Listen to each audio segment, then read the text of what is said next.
Welcome back. I just want to remind you of a programme we're airing tonight. It marks the 30th anniversary of the death, the murder in fact, of Mountbatten off Mullaghmore. Also covers the story of the Warren Point deaths of the 18 British paratroopers. It's called The Day Mountbatten Died. It'll be on TV3 tonight at 9. Have a look at this with a clip of it for you.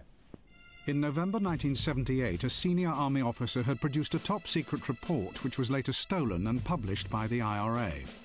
In it, he warned that the terrorists could soon extend their operations to spectacular attacks, both against the army and leading figures in the establishment. With his great nephew at his right shoulder, Earl Mountbatten of Burma rides onto Horse Guards. At 79, it was felt that Mountbatten was too old to be considered a significant security risk. He was a living national treasure who had long ceased to have any active political role, and who was seen mainly at ceremonial occasions, like the Trooping of the Colour. OK, that is tonight at 9, the day Mountbatten died. Helen, we're running out of time. Tell me about what you have been up to and how difficult it is for you to make ends meet in your organisation.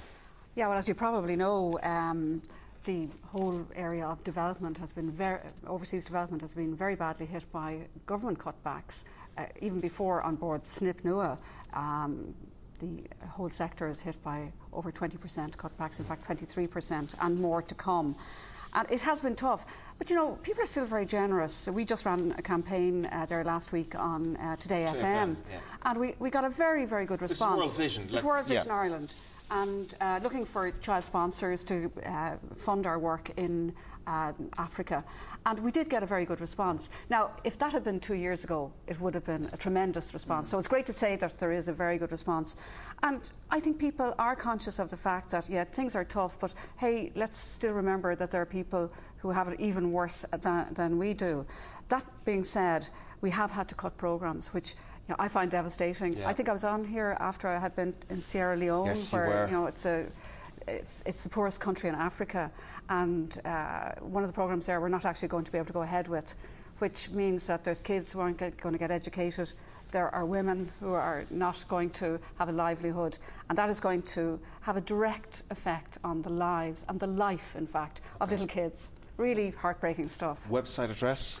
worldvision.ie. Log on. It's not a whole lot of money, considering what the results will be of that. You're on air every night. You were away, weren't you? I was in Portugal for a brief stint, so I'm back and refreshed now. But yeah, we're back, myself and John Lee in Dublin's 98, Monday to Thursday, 7 to half 9. 7 to half 9, yeah. Right. What's the school? It's going to be all the Tullamore show, will it be? Yeah, there'll be lots in Tullamore show, but we've a back to college education, even certain results on the way out. And there's another great weekend. If you want a day out down in rural Ireland, the country fair is on down in Castle. There's heaps to do down there. Really enjoyable day as well. And Adrian, what's your big project at the moment? Well, my big project, I'm going back to London this evening, but that doesn't answer your question. You've stumped me out. It's a scoop. It's on the way. It's coming soon. But to go after Mairead on rural Ireland, I'd recommend Ballybunion for a bit of body surfing with the kids. Body surfing. We were down there at the weekend. I was, yeah. Okay, and what a great weekend it was. And the good news is, from what I understand, it's going to be a nice week this week, but the weather should turn for us by next week. Now, we had a lot of texts, a lot more calls to get through. Unfortunately, time was against us, as always. We're back same time tomorrow on midday, 10 to 12. I want to thank our guests, Helen, Paul, Mairead and Adrian. Before we leave you, let's just take a look at what's on Expose in a few minutes' time. On today's Expose, what a hunk. Gerard Butler has the dashing good looks down to a T. I catch up with the hunky Scotsman to talk about his perfect woman and what he would like her to wear on their first date. We'll be getting all the insider X Factor goss from our pal Louis Wood with the return of the X Factor just weeks away. It's all coming up on Expose in just a few minutes.